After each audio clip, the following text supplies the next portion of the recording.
Good morning everyone. Today we will start our chapter Laplace transformation. तो students आपको पता है कि कोई भी जो ट्रांसफॉर्मेशन होती है उसका काम क्या होता है, एक फंक्शन को दूसरे फंक्शन में कन्वर्ट करना से जी ठीक है।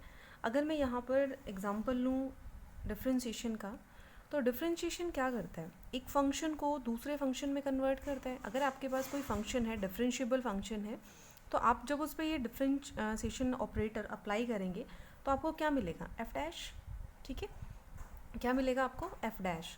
तो एफ डैश क्या बन गया, एक अनादर फंक्शन। मीन्स डिफरेंशिएशन का क्या काम है, एक पर्टिकुलर फंक्शन को सेकंड फंक्शन में कन्वर्ट करना। तो अब जो हम पढ़ने वाले हैं दैट इज़ लैप्लास ट्रांसफॉर्मेशन। इसमें हम लोग क्या करते हैं, लैप्लास ट्रांसफॉर्मेशन का सबसे पहले तो काम क्या होता है, लैप्लास ट्रांसफॉर्मेशन क्या करती है, एक इनिशियल वैल्यू प्रॉब्लम को, लैप्लास ट्रांसफॉर्मेशन एक इनिशियल वैल्यू प्रॉब्लम को, आपके पास क्या होती है, एक इनिशियल वैल्यू प्रॉब्लम, उसको क्या करती है, एक नए एल्जेब्राइक इक्वेशन में ये कन्वर्ट कर देती है। ठीक है, एल्जेब्राइक इक्वेशन में कन्वर्ट कर देती है। तो ये काम होता है आपका लैप्लास ट्रांसफॉर्मेशन का। Laplace transformation initial value problem को एल्जेब्राइक इक्वेशन में कन्वर्ट कर देती है। ठीक है, अब लैप्लास ट्रांसफॉर्मेशन की बात करते हैं कि लैप्लास ट्रांसफॉर्मेशन किस तरह से हम स्टडी करेंगे। मैंने कहा लेट एफ ऑफ टी, आपके पास क्या है, कोई भी एक फंक्शन है, let F of T be any function. ठीक है, for all T greater than equal to 0, इनके लिए आपके पास ये कोई फंक्शन चल रहा है। देन हम लोग क्या करते हैं, सबसे पहली चीज़ तो जब आप लैप्लास ट्रांसफॉर्म लिखते हैं तो आप उसको कैपिटल एल से डिनोट करेंगे। ठीक है, तो कहते हैं कि इसका जो ये फंक्शन आपने दिया है, इसका लैप्लास ट्रांसफॉर्मेशन अगर आपने डिनोट करना है तो आप क्या कहेंगे, L F of T. Right, this is Laplace transformation of F of T. ना ये तो आपने बोल दिया भाई, सिम्बॉलिकली तो हम इसको ऐसे रिप्रेजेंट करेंगे, बट इसका आंसर क्या आएगा, that will be equal to 0 to infinity E raise to the power minus S T, where S is any parameter, F of T D T. ये होता है आपका लैप्लास ट्रांसफॉर्म। अब आप यहाँ देख सकते हैं, आप टी के रिस्पेक्ट में इसको क्या कर रहे हैं, टी के रिस्पेक्ट में आप इसको इंटीग्रेट कर रहे हैं। ठीक है, तो Laplace of F of T is equal to 0 to infinity E raise to the power minus S T F of T D T. Clear हुई ये चीज़। ठीक है, एस मैंने आपको ऑलरेडी बता दिया कि एस आपके पास क्या होता है, कोई पैरामीटर होता है। क्लियर हुआ। अब ये क्या कह रहे हैं, नाउ ये जो भी आपके पास आएगा फंक्शन, ठीक है, वो एस में आएगा। अब इंटीग्रेट करने के बाद जो भी आंसर आएगा वो एस में आएगा। तो इसको हम लोग किससे डिनोट कर देते हैं, F of capital F of S से।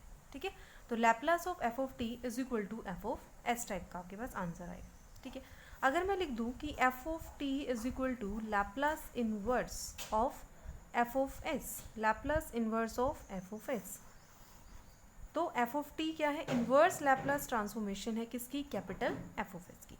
तो हम लोग इस चैप्टर में करेंगे लैप्लास, इससे नेक्स्ट चैप्टर जब हम स्टडी करेंगे तो उसमें हम लोग इनवर्स लैप्लास ट्रांसफॉर्मेशन भी करेंगे। ठीक है, तो लैप्लास ट्रांसफॉर्मेशन के साथ साथ इनवर्स लैप्लास ट्रांसफॉर्मेशन भी एग्जिस्ट करती है। क्लियर हुई ये चीज़। अब जो है हम लोग यहाँ क्या करने वाले हैं, कुछ आपके पास एलिमेंट्री फंक्शंस हैं।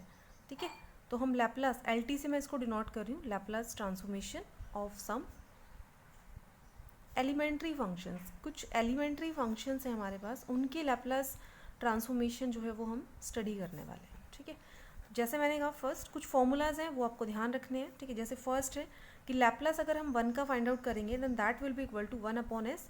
कंडीशन है एस आपका ग्रेटर देन 0 होना चाहिए तभी डिफाइन होगा। सेकंड, अगर लैप्लास आप T raise to the power N का निकालते हैं then that will be equal to gamma N plus 1 divided by S raise to the power N plus 1, where condition है एन आपका ग्रेटर है -1 से और एस आपका ग्रेटर है 0 से। ठीक है, थर्ड अगर हम बात करें then third will be equal to, third क्या होगा, Laplace of E raise to the power exponential का अगर फाइंड आउट करें so 1 over S minus A. Condition है कि एस आपका ए से बड़ा होना चाहिए, क्योंकि एस अगर इक्वल टू ए हो गया तब तो फिर ये हो ही नहीं पाएगा, डिफाइन नहीं हो पाएगा। फोर्थ क्या है, Laplace of sine A T. Laplace of sine A T आपके पास होता है A over S square plus A square. ठीक है, Laplace of sine A T क्या होता है, A over S square plus A square. Similarly अगर हम बात करें Laplace of cos A T then that will be equal to S over S square plus A square. ठीक है, वही सिंपल एस पे कंडीशन है ग्रेटर देन 0, एस पे कंडीशन आपकी ग्रेटर देन 0। तो कुछ 7 फॉर्मूलाज हैं वो आपको ध्यान रखने। Laplace of sine hyperbolic A T, then that will be equal to क्या आएगा, इस बार सेम रहेगा, जस्ट यहाँ पे नेगेटिव आ जाता है, S square minus A square. Clear. जो सेवन्थ है दैट इज लैप्लास ऑफ, यहाँ क्या आ जाएगा, कॉस हाइपरबॉलिक ए टी। तो आप बता सकते हो क्या आएगा, सेम आएगा, जस्ट यहाँ नेगेटिव आ जाएगा, तो इसको लिख दो, that will be equal to S over S square minus A square. तो कॉस हाइपरबॉलिक में सिर्फ इतना ही फ़र्क है कि भाई आपके पास जो है नेगेटिव आ जाता है, और कंडीशन ध्यान रखना, एस जो है वो ग्रेटर होता है मॉड ऑफ ए से। क्लियर हुई। तो ये कुछ फॉर्मूलाज हैं जो आपको ध्यान रखने हैं, Laplace one by S, Laplace T raise to the power N, gamma N plus one over S raise to the power N plus one. और एक चीज़ और ध्यान रखना कि एन अगर आपका पॉजिटिव इंटीजर है या फिर जीरो है तो गामा एन प्लस वन क्या होता है, एन फैक्टोरियल। तो आप इसको लिख सकते हैं N factorial over S raise to the power N plus one. कब, जब एन आपका पॉजिटिव इंटीजर हो या फिर जीरो हो। Laplace E raise to the power A T, one over S minus A, Laplace of sine A T, A over S square plus A square, similarly this one. Okay student, ये आपको मैंने बताया कि Laplace of F of T is equal to zero to infinity F of T E raise to the power minus S T D T. अब जैसे मुझे first निकालना है अपना, तो लैप्लास अगर मुझे वन का फाइंड आउट करना है तो बाय डेफिनेशन अगर सॉल्व करना आ जाए तो आप कैसे करेंगे, zero to infinity F of T, function क्या है आपके पास one, E raise to the power minus S T D T. आपको पता है कि अगर हम एक्सपोनेंशियल का इंटीग्रेशन करते हैं then that will be equal to same E raise to the power minus S T, और डिनोमिनेटर में आपके पास क्या आ जाएगा, ये जो भी है इसका आपने डिफरेंशिएशन करना है विद रिस्पेक्ट टू टी, तो आपके पास आएगा माइनस एस और फिर zero to S, zero to infinity, sorry, limit from zero to infinity. Now this is equal to E raise to the power minus infinity, ठीक है, one over minus S को मैं यहाँ रख लेती हूँ, E raise to the power minus infinity minus E raise to the power zero. Clear हुआ। तो आपके पास क्या आएगा, माइनस वन अपॉन एस, ये तो जीरो ही हो जाएगा, साथ में क्या आएगा माइनस वन और ये प्लस, तो आंसर क्या आएगा, Laplace of one will be equal to one over S. तो इस तरह से आपने जो है इसको सॉल्व करना है। सेकंड से अगर मैं सेकंड भी आपको सॉल्व करके यहाँ दिखाऊँ तो Laplace of T raise to the power N, this is equal to क्या आएगा, जीरो टू इन्फिनिटी, ठीक है, फंक्शन क्या है T raise to the power N, then E raise to the power minus S T D T. Clear हुआ। तो आपको यहाँ दिख रहा है E raise to the power minus S T, इस एस टी को आप लोग क्या पुट कर दो, एक्स पुट कर दो, ठीक है, एस टी को क्या पुट कर दे, एक्स। तो यहाँ जब सिंप्लीफाई करेंगे तो क्या आएगा, S D T is equal to D X, then this implies D T will be equal to D X by S. इतना क्लियर हुआ। अब हमें क्या करना है, लिमिट्स फाइंड आउट करनी है। तो जब आप लिमिट्स फाइंड आउट करेंगे से when t equal to 0 then x is also equal to 0, when t equal to infinity then x is equal to infinity, means आपकी जो लिमिट्स हैं वो तो सेम रहेंगी, ठीक है। यहाँ देख लेते हैं, now Laplace of t raise to the power n, अब t आपके पास क्या बन चुका है, अभी तो इसको यहीं तो यहाँ तो ऐसे ही लिख लो, जस्ट इंटीग्रेशन में चेंजेस कर लो, zero to infinity t raise to the power n, मतलब x by S raise to the power n। तो यहाँ पर जीरो टू इन्फिनिटी हो गया, T raise to the power N, X by S raise to the power N, E raise to the power S T मैंने change कर दिया, और D X by S, ठीक है। तो यहाँ देखो क्योंकि एक्स के रिस्पेक्ट में चल रहा है तो एक्स तो इधर ही आएगा। अब यहाँ पर एस की पावर एन है, इधर एस की पावर वन है, तो one by S raise to the power N plus one. आप इंटीग्रेशन से बाहर इसको निकाल सकते हैं बिकॉज इंडिपेंडेंट ऑफ एक्स है। X raise to the power N हो गया, E raise to the power minus X, और इधर आ गया आपके पास डी एक्स, ठीक है भाई।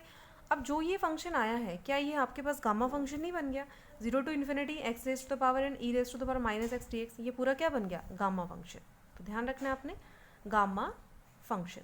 अगर ये आपका गामा फंक्शन बन गया that means one by S raise to the power N plus one, और इस गामा फंक्शन की वैल्यू क्या होती है, gamma of N plus one, means यहाँ जो भी होता है उससे एक बढ़ा के लिखना होता है। क्लियर हुआ। तो ये आंसर आ गया आपके पास जो आपको सॉल्व करना था। अब ये कह रहे हैं कि मान लेते हैं एन अगर आपका कैसा है, कोई पॉजिटिव इंटीजर है, प्लस दूसरी चीज़ क्या है, या फिर एन आपका क्या है, ज़ीरो है। तो इन दो कंडीशंस में Laplace of T raise to the power n will be equal to n factorial divided by S raise to the power N plus one, because you know gamma of N plus one is equal to n factorial. किस case में, जब N आपका positive integer हो या फिर N आपका zero हो, ठीक है। तो इस तरह से आपने जो है सारे जितने भी मैंने अभी आपको ये बताए हैं फॉर्मूलाज, उन सब का प्रूफ आप करेंगे। जो नेक्स्ट टॉपिक है linear property of Laplace transformation. आपको क्या करना है, लीनियर प्रॉपर्टी इसकी चेक करनी है। तो जब आप लीनियर प्रॉपर्टी चेक करेंगे तो आपको क्या करना है, लैप्लास ऑफ, आपको पता है लीनियर इक्वेशन आपको बनानी है यहाँ पे, तो a f of t linear combination जैसे, तो a f of t plus b g of t plus c h of t, इस तरह का लीनियर कॉम्बिनेशन बना लो, उस पर लैप्लास अप्लाई कर दो। तो क्या होगा, स्केलर आपका बाहर इस पे अप्लाई हो जाएगा, बी आपका बाहर, लैप्लास इस पे अप्लाई हो जाएगा फंक्शन पे, कांस्टेंट बाहर है, लैप्लास आपका एच पे अप्लाई हो जाएगा। तो इस तरह से जो है आप लीनियर प्रॉपर्टीज़ की दिखा सकते हैं। यहाँ ए बी सी आपके कांस्टेंट होंगे और एफ जी एच तीनों फंक्शन होंगे किसके, टी के। तो आपको ये चेक करना है। तो सिंपल हमें जो फॉर्मूला पता है हम लोग उस फॉर्मूले से जो है इसको डिराइव कर देंगे। तो देखो Laplace of a f of t, ठीक है, plus b g of t plus c h of t, ठीक है भाई, ये दिया हुआ है आपका। बाय डेफिनेशन क्या होता है, 0 टू इन्फिनिटी, ठीक है, जो भी फंक्शन है उसको लिख दो और साथ में E raise to the power minus S T, तो मैंने ये इधर लिख दिया, यहाँ फंक्शन लिख रही हूँ मैं, a f of t plus b g of t plus c h of T. Clear हुआ, फंक्शन लिख दिया और साथ में क्या होता है इधर डी टी, ये हो गया।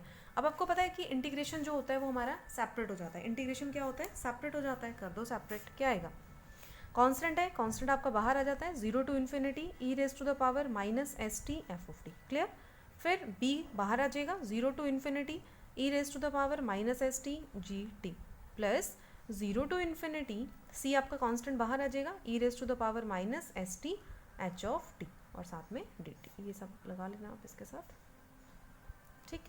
तो इसको अगर मैं देखूँ तो ये पूरा क्या बन रहा है बता सकते हो, yes this is Laplace of F of T, function बन गया ना लैप्लास।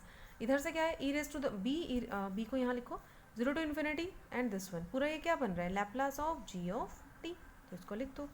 फिर यहाँ क्या है, C Laplace of H of T, बस हो गया, यही सॉल्व करना था, which is equal to right hand side. Clear है भाई, इस तरह से आपने जो है इसको कर लेना है।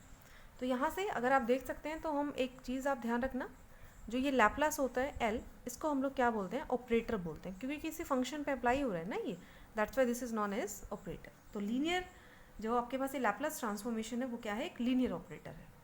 क्लियर हुई चीज़।